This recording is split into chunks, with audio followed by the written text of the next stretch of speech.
Hey everyone, welcome to the channel and welcome to the M Lakshmikant series.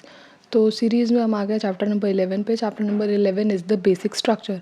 तो basic structure एक छोटा सा chapter है, ये हमने 1 पे जो नोट में कंप्लीट किया है. इसमें सबसे पहला आता है कि बेसिक स्ट्रक्चर आया कहाँ से. बेसिक स्ट्रक्चर हमारे कॉन्स्टिट्यूशन में कहीं नहीं लिखा है. ये जो है केशवानंदा भारती केस में आया था. Kesavananda Bharati versus state of Kerala case था 1973 का, उसके अंडर ये आया था. और ये किस बारे में है, तो ये पार्लियामेंट की अमेंडिंग पावर्स के बारे में है. इस पे कुछ प्रोविजंस जो होता है अमेंडमेंट के, वो उससे रिलेटेड है ये.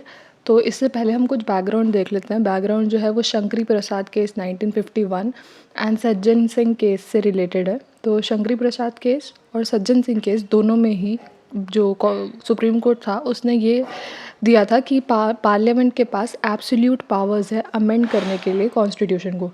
वो कॉन्स्टिट्यूशन को अमेंड करने के एब्सोल्यूट पावर है, कुछ भी अमेंड कर सकते हैं including the fundamental rights.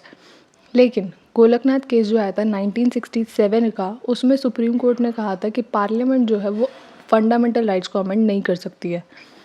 Then आता है केशवानंदा भारती केस. केशवानंदा भारती केस में सुप्रीम कोर्ट ने ये जजमेंट दिया कि पार्लियामेंट के पास पावर है कि वो फंडामेंटल राइट और किसी भी सेक्शन को अमेंड कर सकती है.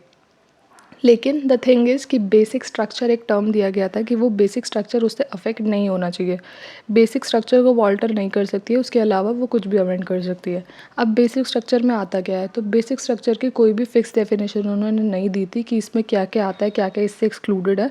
बट धीरे धीरे जैसे जैसे इवोल्यूशन हुआ वैसे वैसे हमें पता चलता गया कि क्या क्या उसके अंडर आता है. Like supremacy of the constitution, rule of law, independence of judiciary, separation of power, sovereign democratic republic, free and fair election and welfare of the state. और भी बहुत सारे टॉपिक्स हैं जो कि इसके अंडर आते हैं.